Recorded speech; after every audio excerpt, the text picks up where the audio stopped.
Në kooperativën bujësore Gosti të Rrethit të Kukësit, nga viti në vit është rritur sipërfaqja e tokave në Noj, janë shtuar prodhimet e driturave të bukës dhe produkteve tjera bujësore.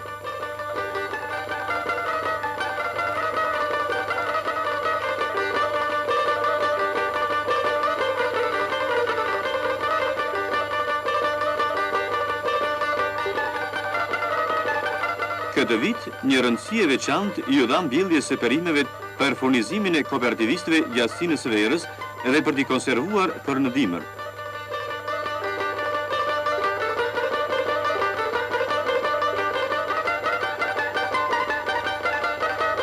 Prodhimi i zarzavateve të paraqitet i mbar.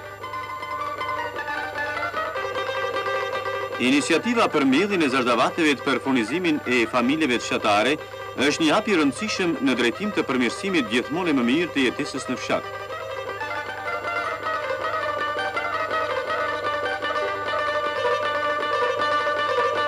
Në rrethin e Kukësit, shembullin e kësaj kooperative e kanë ndjekur edhe shumë kooperativa të tjera.